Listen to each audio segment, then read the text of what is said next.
Bunları kavuruyoruz. Tavuklarımızı tavaya atıyoruz. Biberlerimizi ve hamurumuzu atıyoruz. Domatesimizi atıyoruz.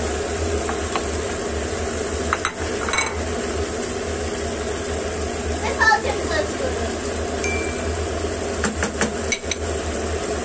Tuzumuzu ve baharatlarımızı atıyoruz.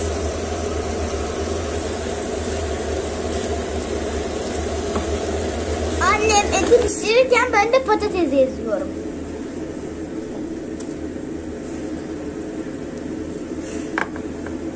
Şimdi patateslerimize baharatlarımızı koyuyoruz.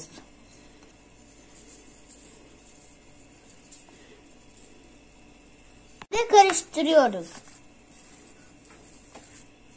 Şimdi kaşarımızı döküyoruz. Karıştırıyoruz. Yağladığımız borcama patateslerimizi diziyoruz. Ve tabak haline getiriyoruz.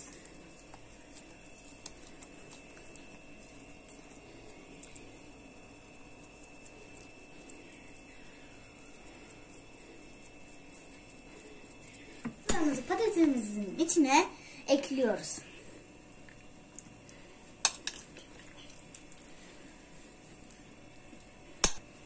Tabaklarımızın içine tavuğumuzu koyduk. Şimdi de kaşarlara geçtik sıra. Salça sosunu döküyoruz.